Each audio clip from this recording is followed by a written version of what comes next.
It's just really interesting. I mean, we could like spend an entire evening just going through and talking about the different things, like balance the public's needs for information against potential harm or discomfort. Pursuit of the news is not a license for arrogance or undue intrusiveness. And then again, we've got the World Association of Detectives Code of Ethics, and it's kind of a cool one. They're talking about truth, accuracy, and prudence. They're kind of using some old school jargon, but they also talk about avoiding controversies concerning compensation. They're very ethical in terms of dealing with their fellow private investigators. And both codes of ethics also talk a lot about educating colleagues. And those are two things that I found a lot in the PPIAC, as well as as well as like right here at the Press Club. And I think that's a really wonderful thing about both fields, that they really place a lot of emphasis on mentoring people, and they're both into exposing fraud. This is probably the most contemporary take on this, the Online News Association, which is having their annual meeting in Washington, D.C. now, which is a lot of people from the Press Club are there. And they're actually crowdsourcing it. They got a big grant so that all journalists can write in, so that it can be really sort of a living, breathing thing that gets vetted, kind of like Wikipedia, except it's being rigorously vetted. Anyway, I just put all my sources there because private investigators care a lot about sources, and so do journalists.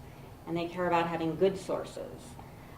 This is just the question that everybody asks and has a lot of trouble understanding when they are first introduced to me, and I give them a business card, and they're like, well, why would a PI firm like actually pay to have a blogger and social media person?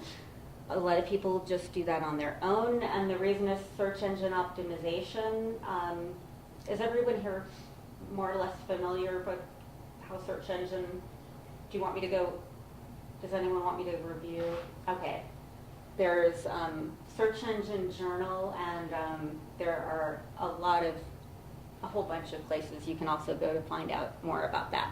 This is something that my boss, Ryan Ross, of Ross Investigators, who I work for and blog for, and I have in common. We both were journalists for Westward when we started, and this woman here is Patricia Calhoun. There is a caricature of her in the back room along with all the other caricatures, because she's such a kind of Denver staple. She founded Westward, I think, in like 1977, and she's trained a lot of journalists. I personally think she's one of the best editors in the country.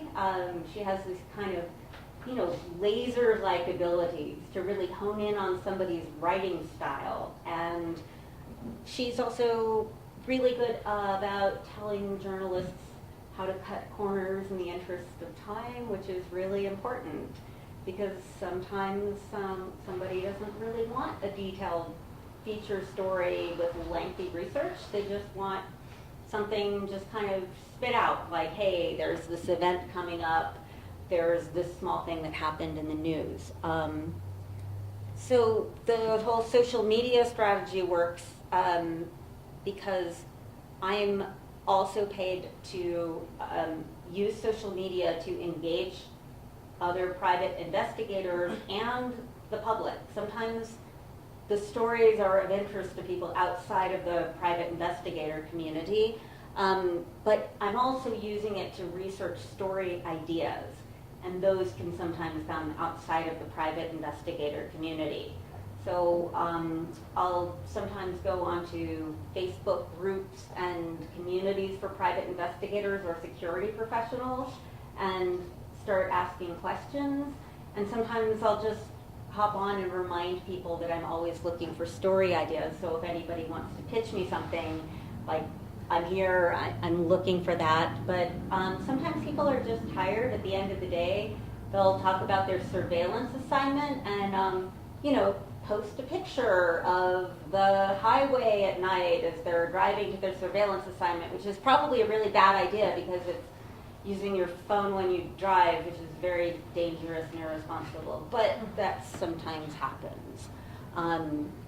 Metrics are really the lingua franca for everything. It's always going to be going back to look at the metrics. The company that manages the website was initially surprised when I insisted that they give me access to the metrics because they work for small businesses and most PIs are small businesses and they set up websites for kind of similar businesses and they're just like, oh, usually they just want us to monitor everything. You should insist on it no matter what. You need to see those numbers because that's how you understand the difference between a story that's really hit. And sometimes it can be because of the title, sometimes it can be because of the topic. I'll be talking more about that later. But you really have to know because the metrics don't look like this usually. They look like and that you really want to know when those huge peaks are. Okay, so these are, in the last 30 days or so, these are summaries of my stories, and I'm going to see if you can figure out which one got the most views and clicks. Number 2? 3. Okay, I have 2 more. Number 4, isn't that cool? We're 4th in the country. It's okay, what do you think? Donovan? 3. 3? 3 or 5. Cats. Yeah. Yeah, you're right. In the interest of professional integrity, I put the primary source here. Part of the Journalist Code of Ethics, also important to private investigators. I found the old musty CIA document from way back when they had typewriters, and then I posted it with a picture of my cat, Hee-Haw. I happen to have this picture, and I posted it a few months ago to show everybody, look, I have a carrying thing for Hee-Haw. She doesn't hate it as much as it looks like she does in that picture. It's actually kind of fun to go on adventures, and she's an adventure cat, so she looks like Major Tom, and this got so many responses when I tweeted it, posted it on Instagram, Facebook, my personal account, that I knew that once I added that to Twitter, even though it doesn't have anything specific to do with the story, I do say that Kiosk is open for assignments, but so far, she's not licensed. No assignment so far, but it still caused the metrics to spike.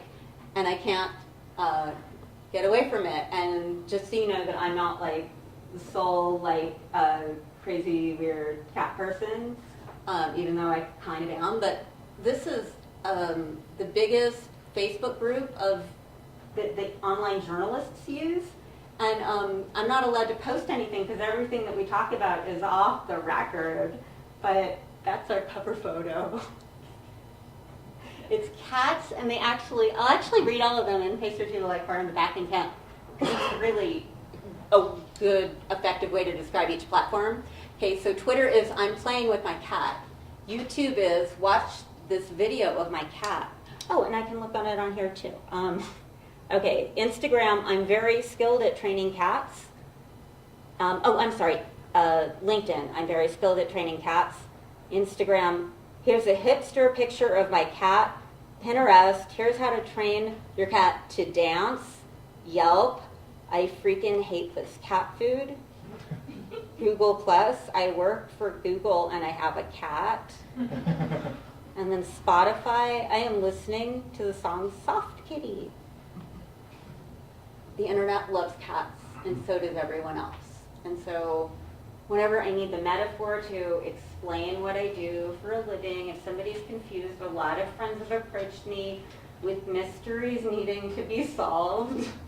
And I'm very flattered that they think I'm able to solve mysteries or even licensed to solve mysteries. I'm not. I loved the Nancy Drew books as a kid, and that's about as far as it goes. I'm just a blogger, and so I explain, look, I'm not Sherlock, I'm Watson. And this was the original illustration from Paget when he did all the illustrations for the original stories. And I got my friend Todd Alcott, who's also a graphic designer, to do a picture of Key Hop and me where I'm Watson and she's Sherlock. And part of the social media thing, part of making it work, is that even if you're weird and kooky and do things like have your friend Photoshop an old Sherlock Holmes image to make you look like Watson and to make your cat look like Sherlock, it's stuff that the internet, luckily, they respond to. They respond to sort of niche obsessions. And again, cats just work on the internet for whatever strange reason. So for your own blog and your own social media profiles, whatever it is that's your obsession or your brand or your kooky thing, enjoy it and have fun with it, and you'll find your niche on the internet. As long as you're paying attention to the metrics. Whatever doesn't work, you can always delete. So I had some additional information here because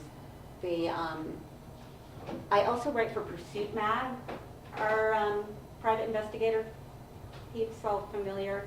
That actually got the #2 ranking by, what was it? This PI Now, I think. They did all the ratings, and it was well deserved.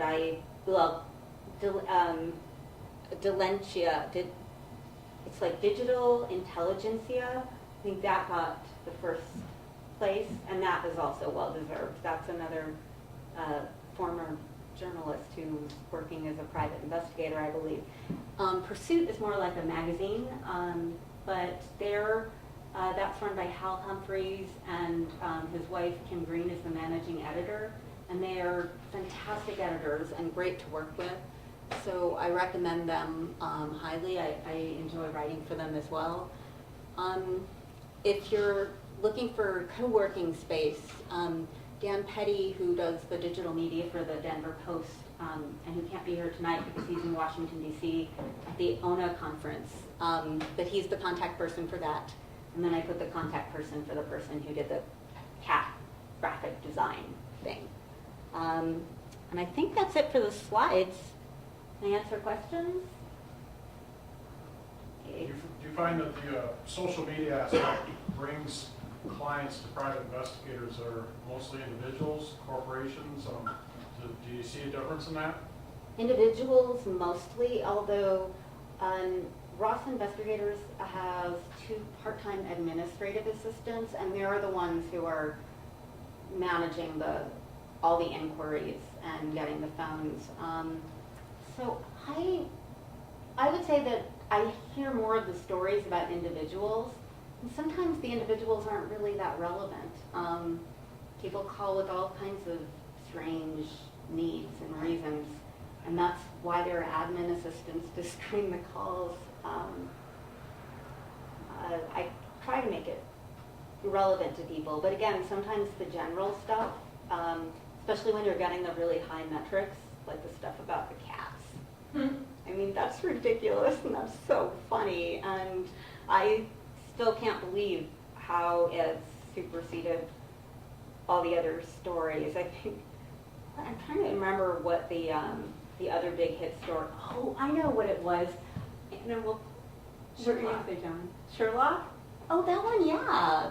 I had a few, like Sherlock, the exhibit was here, and so I got early access to the exhibit. But you had blogged about the new season of the BBC show. Oh, yeah. I think you got a bunch of hits on that. I got so many hits on that, was great. And that they were all talking about on Twitter as well. And I understand that in the private investigator industry, there is a lot of concern about misrepresentations in the media. And that's really serious because it's an incredibly rigorous profession. you know, it's why I feel it's important to show the ethical codes and just how grounded it is. But for a blogger, that's actually not the problem. I mean, I do try to, when I'm writing about PI stuff, I really do, I try to do rigorous reporting, and if any of you have any story ideas or suggestions, I love story ideas and suggestions, and I do try to make the public more aware that it's a really vast industry, but popular culture loves private investigators, so when I can write about it, I kind of try to review it as pop culture, because it's still driving people to the website and kind of be more fanciful. And another one that was really popular, animatronic spies to spy on animals in the wild. PBS Nature did this amazing series where did you see it too? Amazing. Oh my God. I love it. Crazy. They like made cameras look like crocodile eggs, and crocodiles put the eggs in their mouth. They have this pouch in their mouth. So the camera got what it looked like inside the mouth of the crocodile, and you see like monkeys figure out the animatronic robots. I mean, it's just amazing to watch, and it's great video footage. And they are spies, and they're not what you guys do. They're animals in the wild. It's a totally different purpose. But again, to get these kind of metrics and to get a general viewer, and also because it's funny. It's just funny, and that's kind of what I like to write about. Yeah.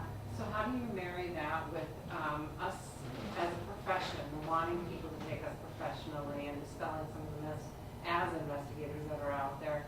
How do you marry getting the metrics up and keeping them up and driving people to your site and not having things like that where a corporate client or attorney might look at that and think it's kind of kitschish or unprofessional?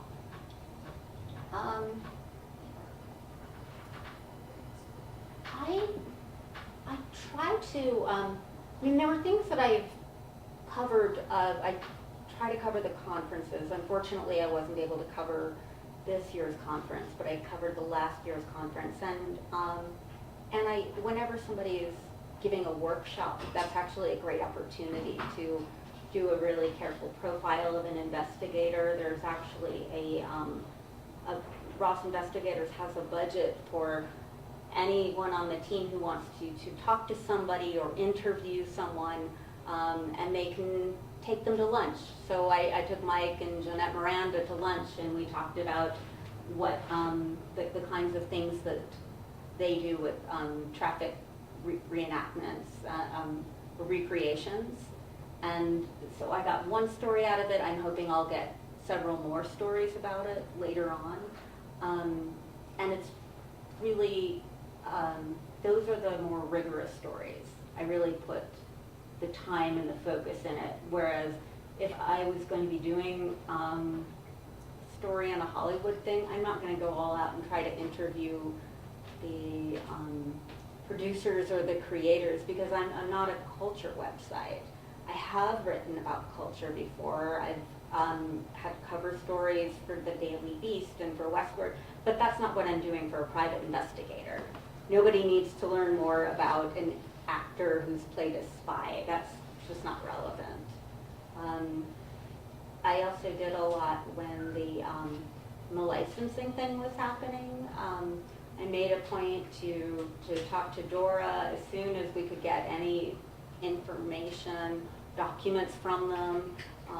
I mean, I was driving the publicists, Dora is the Department of Regulatory Agencies. I mean, I was driving them batshit crazy because I was showing up at their offices to talk to them when they didn't have anything in place, but I was trying to get things faster than anybody else could, and I did. I was able to write a lot of really key, things that people needed to know about what was going on with licensing.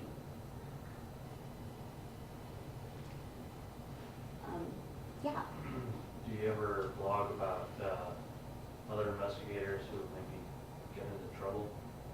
Oh, Any yeah. Unethical or illegal things? Yeah, those are really interesting. I get those documents from Dora. It's another thing where it's like, I have to, it's kind of like pulling teeth sometimes, but I now, like, now that I'm not having to go through their publicists anymore, I have a much better rapport with the actual people there. So it's just about getting the documents. I wrote about, I think it was like one story about somebody who got his license. It was, it's like he was issued a reprimand. So he didn't lose his license, but he was issued a warning because he was also licensed in Texas. And he called a client something like 20 times in a 24-hour period. And she filed a complaint. And so there was a restraining order put on him. And that came back to Dora. So that's actually a very good function of licensing and regulations, that you can find out about things going in other states and legal things. So I just wrote about it based on what I could find in public information. So we better not get in trouble, otherwise we might lose our license handing in blood bottles. Yes. Yes, exactly. That's where I'm also able to be as a journalist and serve the readers, which are you guys. Yeah. Yeah.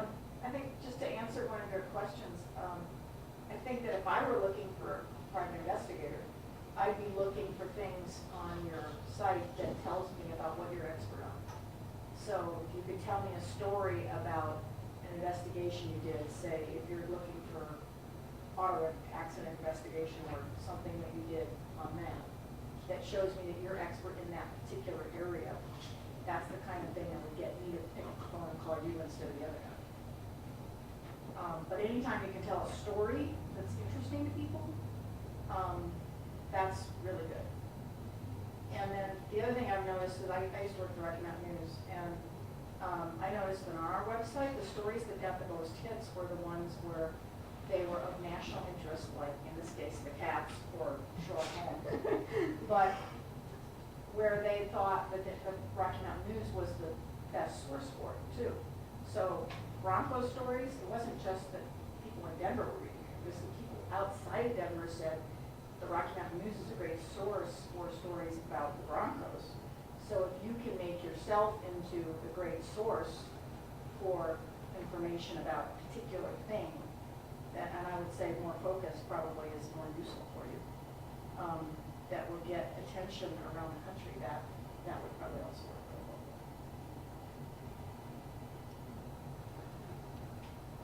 Any other questions? How are we doing? Susanna, there is a training coming up this weekend, and I don't know if you've heard of it. If you go to the ppic.org website, Brandon Barone's coming on Saturday. He was actually supposed to be at the conference as an all-day training event, and because Hurricane Irma came over his house, he couldn't make it. Oh, wow. So it's been rescheduled for Saturday, and you can find information on the website about that event. It's going to be an all-day training down at the Public Defender's Office. Oh, great. I'll definitely get, I've been preparing for this, so I got a little bit behind on the PPIAC news, but I'll try to write something up about that. That sounds really useful. It's great that it's at the Public Defender's Office too. Yeah. Other things about getting SEO for the websites. I mean, are there any other questions about like technical things that I can help with the SEO, or did anyone want me to look at any of the social media things? I mean, I could just tell you some of the ones that I think are really good to look at. Okay. I think Spencer PI. Do all of you follow him, or are you? What is it? Spencer PI. Spencer. On Twitter, and he recently he wrote a book. He's also a former journalist in the Bay Area, and he wrote a book, and then he created this animated video with an anecdote from the book. And and it was really funny and just really well done. I couldn't, it was great quality. I found a freelance animator to work with, and it's really worth checking out and seeing what he does. I think I'm wanting to say, I know I'm not pronouncing it right, Diligencia. Diligencia, am I really saying it Ben right? Willingham, his name is. Okay. Diligencia. It's Diligentia, like diligence, Yeah. group. He's an incredible writer, a really good blogger. Yeah, he's the one who was rated the top blog. Yeah. And he was well deserved. I mean, he really Very, he shares everything, you know. A lot of people are leery of sharing what they know on social media or blogging because, you know, they think people are going to steal their thunder or, you know, sharing is actually beneficial, I think. And he epitomizes it, Brian. You definitely want to be generous and share as much as you can and shine the light on other private investigators when you can, because I've actually found it's a very generous community, and it's also what I learned. I studied social media for journalists at Columbia School of Journalism. They had a continuing education program for professional journalists, so I could just kind of immerse in it in 2010, and I studied with Sri Srinivasanan, who was kind of setting the terms. He's sort of like an Emily Post for social media, and he would always encourage people as much as they could to recommend other other people on Twitter to talk about what was did you say actionable, relevant, timely. I'm trying to remember what the other things were. A lot of principal things. Timely, actionable, relevant. I'm not remembering.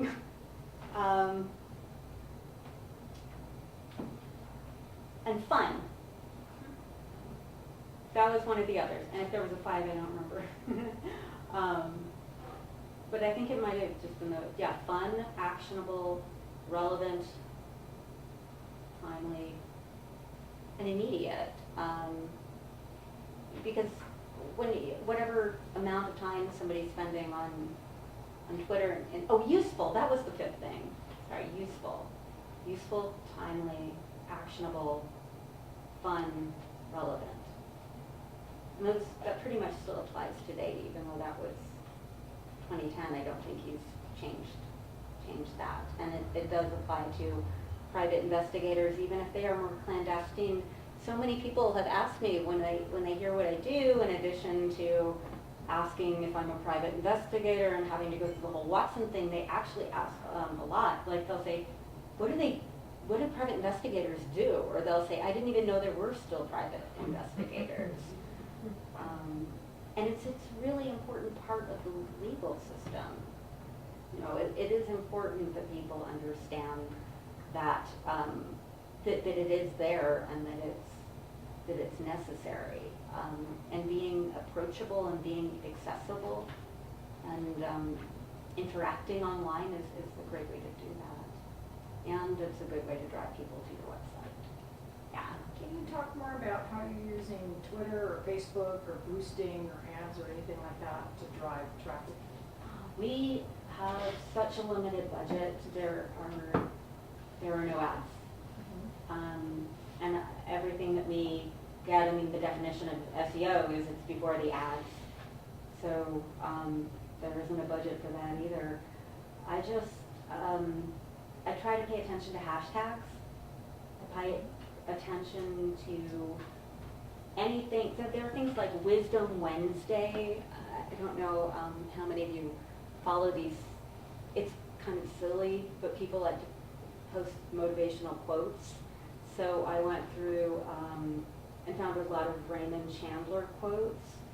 And I was able to kind of tie some of them into Wisdom Wednesday or Motivation Monday. And I also use Hootsuite. It's a deck where you can set everything up to broadcast. So that's a good way to run the quotes. The quotes get retweeted a lot. People love literary quotes. I have all these Agatha Christie quotes that I weave in, and that's another place you can take advantage of the rich history without discrediting the actual work, if you get that balance. Are there any other? Yes. You talked about ethics, and our members know this because we were talking about this week. There was a ruling that came down recently, and I'll probably butcher it a little bit, but where attorneys can essentially lie, which has not been in the past that they could do that. And you saw the story, right?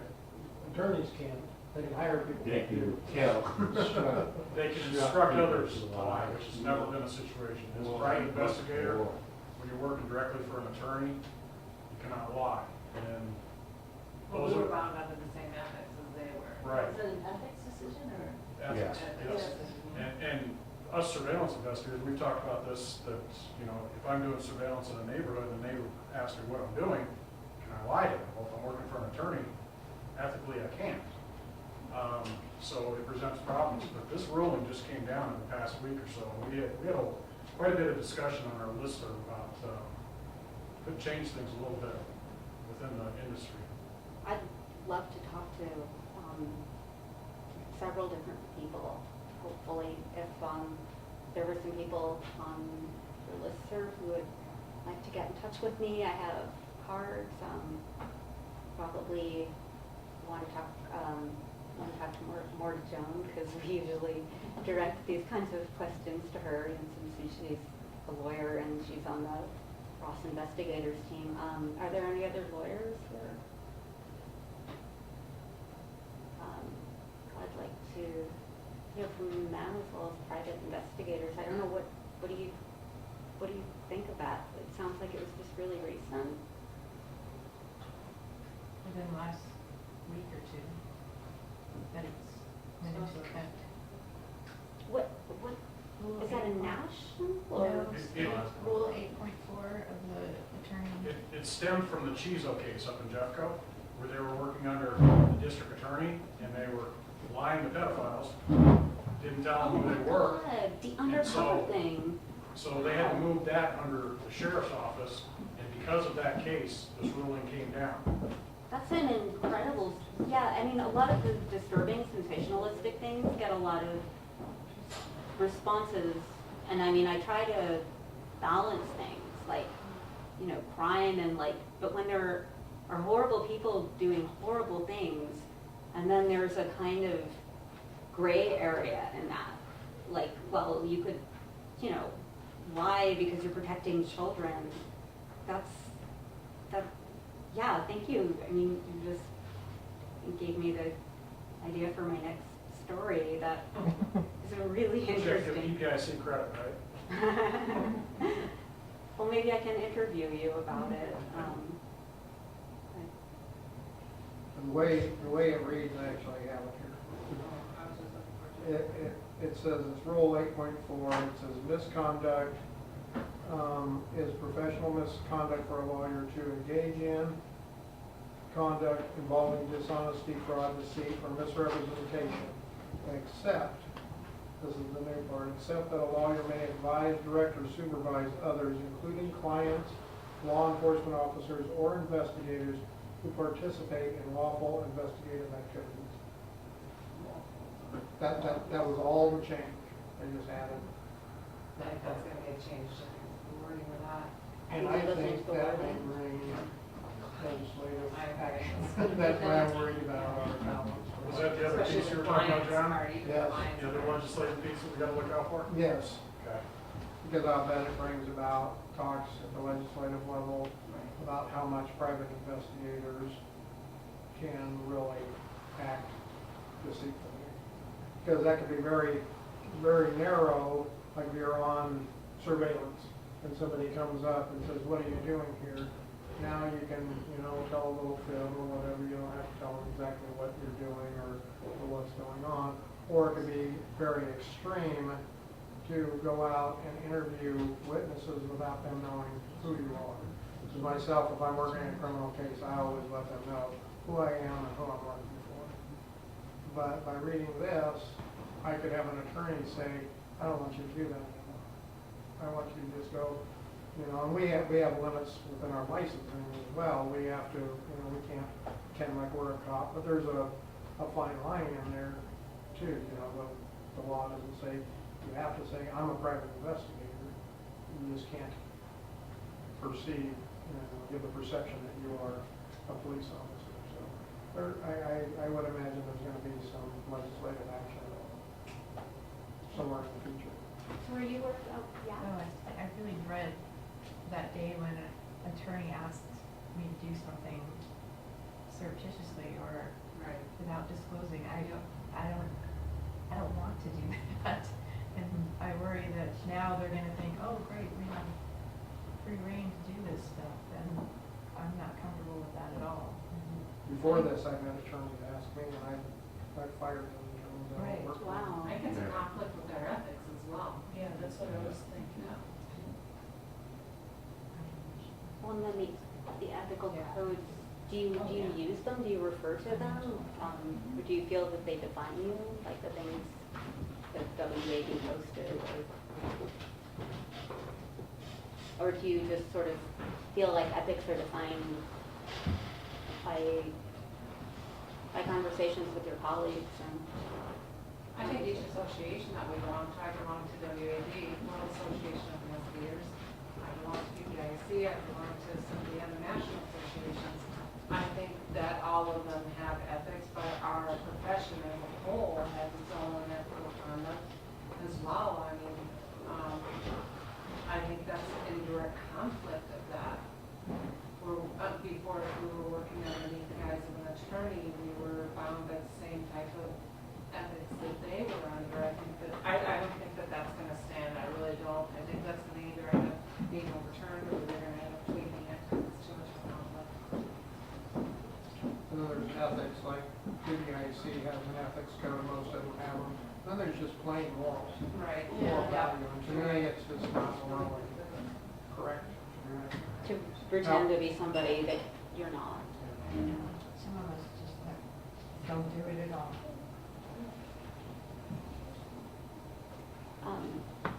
But I'm thinking like, wouldn't, isn't that more if they're investigating somebody who's endangering children or something, wouldn't the police be involved in that, or the police would be going undercover? Yeah, they do that now. I don't have a problem with them doing that in those situations. But I'm not gonna get some witness to talk to me about a criminal case because I'm tricking them as to who I am, like what they can do to help. So I hope no one's gonna ask me to be deceptive that way. Well, I hope you'll give me a card afterwards, and maybe I can, help you and include that in my article. Yeah. Maybe that would be helpful to also, it's something, if it would be helpful to show how you're feeling and how you're processing this, and it might make it easier for communicating with attorneys. Yeah. They're just hearing that the laws are changed, but they don't actually know how, What that means. yeah, and just the levels of discomfort. Definitely, and I know a couple who have already said they will not do that at all. It's a blanket policy now, they're not gonna be deceptive. So it's a weird switch, and I'm kinda surprised they went that way. Yeah, maybe, I might be able to talk to the legislator who made the changes and, It was the Supreme Court. Yeah. oh, it It was. was the Supreme Court that did that. There's going to be issues with the Because it's not legislative, it's on the ethics of the lawyer, so they oversee the attorneys. And that's where I believe that there'll probably be some legislation that comes out of that to narrow that scope. Because it's one thing if I'm on a surveillance and I can do this really well, I can put on a hat and grab a cane out of the back of my car and act like I'm just an old guy at a park walking around. There's that, but then there's walking into a bar and interviewing people and telling them I'm somebody else on a criminal case. You know, when you have this huge mix, I mean, it's really broad. That's what it seems like it allows. So it's kind of a whole range between like photoshopping the truth and then actually staging and manufacturing the truth, or is it more the consequences and the kind of case it is that concerns you? Or the level. I mean, if I'm, one of the things that Ryan brought up was if somebody asks me what I'm doing, so I do surveillance and I do criminal investigations. But if I'm doing surveillance and somebody walks up, I have a staged answer. I always have papers next to me, and I don't lie. I just say, I'm a process server, I have some papers here, I'm waiting for somebody. I haven't lied, I also have a process serve company. Now, I'm not waiting for somebody to serve those papers necessarily. I'm surveilling the guy down the street, but I haven't had to tell them what I'm doing.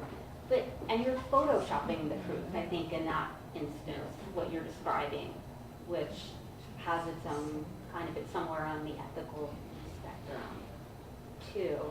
But that's kind of, from what I understand, the norm when I hear my colleagues. Well, I talk also about have assignments. client confidentiality. Yep. So I can't say, I'm sitting here watching your neighbor because he has potential false workers' comp claim or an insurance fraud or whatever. So, you know, there's such a fine line in there. So when a lot of people just say, none of your business, I have a right to be here. Well, I don't like to take that aggressive stance because that's going to have a marked car behind you pretty soon. And the whole neighborhood knows you're there. But then you would be able to explain to the police investigator, I guess. Yeah. But you can't explain to your target that just saw the police pull up behind you down the street. I'm really excited about doing this story. Are there certain ways that it would be most useful for you? Like, would you want a series of interviews with different people? What would be the most readable? I can't actually tell from the metrics whether people like longer stories or, I mean, I usually, when I work for the Denver Post in Westward, we keep things pretty minimal, but this sounds like a pretty important issue, and it sounds like it would be helpful to get a lot of point of view I'd perspective. like to know what the Supreme Court meant by it. Yeah. But they have to have an intent to do that, and Okay. it would be nice to know what that intent was so we could properly, evaluate it. Yeah, I'll see what kind of documents I can get a hold of, and mix it in with some cute animals. Yeah, so the Supreme Court they're the ones who initiated it. Great. Yeah, there was a Denver Post story about it earlier, maybe last week. Okay. So you can try to find that. Yeah, do you have the name of the bill? Let me see if I can find that story. Yeah. Well, it's So not I can just, It's not a bill, it was Rule 8.4. Rule 8.4? Okay, got that.